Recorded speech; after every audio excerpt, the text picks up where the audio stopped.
আসসালামু আলাইকুম রহমতুল্লাহ বারকাত আলহামদুলিল্লাহ ওয়াসসালাতু ওয়াসসালামু আলা রসুলিল্লাহ। এখন যে বিষয়বস্তুর উপর আলোচনা হবে সেটা হচ্ছে এই যে নামাজ ছেড়ে দেওয়া জেনে বুঝে কতটা ক্ষতিকর বিষয়। আমরা তো এই বিষয়ে গুরুত্বই নিচ্ছি না। স্বামী নামাজ পড়ছে তো স্ত্রী পড়ে না, স্ত্রী পড়ছে তো স্বামী পড়ে না, বাপ পড়লে মা পড়ে না, মা পড়লে বাপ পড়ে না।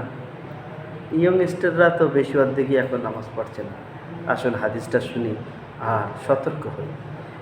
عن عبادة بن الصامت رضي الله تعالى عنه قال أوصاني خليلي رسول الله صلى الله عليه وسلم بسبع خصال فقال لا تشرك بالله شيئا وإن قطعتم أو حركتم أو سلبتم ولا تتركوا الصلاة متعمدين فمن تركها متعمدا فقد خرج من الملة ولا تركبوا المعصية فإنها سخط الله ولا تشربوا الخمر فإنها رأس الخطايا كلها رواه الطبراني। এই হাদিসটা হযরত উবাদা ইবনে সামিত রাদিয়াল্লাহু তাআলা আনহু বর্ণনা করছেন যে রাসূল পাক সাল্লাল্লাহু আলাইহি ওয়াসাল্লাম আমার মাহবুব রসুল সাল্লাল্লাহু আলাইহি সাল্লাম 7টা জিনিসে নিষেধ করেছেন, 7টা জিনিসের নসিহত করেছেন। তার মধ্যে কিছু জিনিস হচ্ছে এই যে আল্লাহ তাআলার সাথে কাউকে শিরিক করবে না। যদি তোমাকে মেরেও ফেলা হয়, তোমাকে জ্বালিয়ে দেওয়া হয়, তোমাকে ফাঁসিয়ে দিয়ে দেওয়া হয়, কিন্তু আল্লাহ তাআলার সাথে কাউরে শিরিক করবে না, কোনো জিনিসের শিরিক করবে না।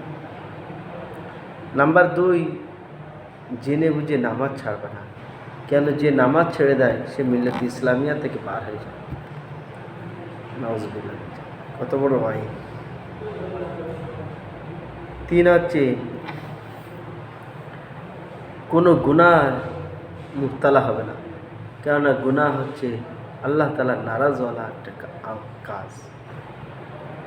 আর 4 হচ্ছে মদ পান করবে না, কেন? মদ হচ্ছে সমস্ত রকমের গুনার আসল জার, আসল গোড়া। এই জন্য এই বিষয়ে আমরা সতর্ক হই। আর হাদিসের মধ্যে আরও বলা হয়েছে আন বুরাইদা রাদিয়াল্লাহু তাআলা আন নবী সাল্লাল্লাহু আলাইহি ওয়াসাল্লাম قال বাকিরু বিস-সালাহ ফি ইয়াউমিল গায়মি ফাইন্নাহু মান তারাকা আস-সালাতা ফাকাদ কাফার। হযরত বুরাইদা রাদিয়াল্লাহু তাআলা বলছেন যে নবী করিম সাল্লাল্লাহু আলাইহি ওয়াসাল্লাম বলেছেন যেদিন মেঘলা হবে সেদিন নামাজ তাড়াতাড়ি পড়ে নাও, কেননা যে ব্যক্তি নামাজ ছেড়ে দেয় সে কাফের হয়ে যায়।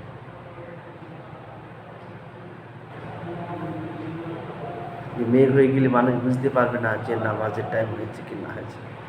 ওই দিন আগে থাকতে নবী পাক সাল্লাল্লাহু আলাইহি সাল্লাম এত বড় উম্মতের প্রতি দয়াবান মেহেরবান সতর্ক করে দেন। আসুন আরও একটা হাদিস শুনি। عن بريدة رضي الله تعالى عنه قال سمعت رسول الله صلى الله عليه وسلم يقول الأحد الذي بيننا وبينه الصلاة فمن تركها فقد كفر رواه আহমদ, আবু দাউদ, নাসাই, তিরমিজি। এই হাদিসটি 4টি হাদিসের কিতাবের মধ্যে এসেছে যে রাসূল পাক সাল্লাল্লাহু আলাইহি সাল্লাম বলছেন, হযরত বুরাইদা বলছেন যে রাসূল পাক সাল্লাল্লাহু আলাইহি সাল্লাম বলেছেন আমাদের এবং মুনাফিকদের মধ্যে পার্থক্য এটাই ছিল যে নামাজের মুআহাদা। সুতরাং যে নামাজ ছেড়ে দিলে সে কাফর হয়ে যায়। কত বড় ওয়াইদ, কত বড় অবাক করার কথা যে বর্তমানে নামাজের বিষয় নিয়ে মানুষ কোনো চিন্তাধারায় রাখছে।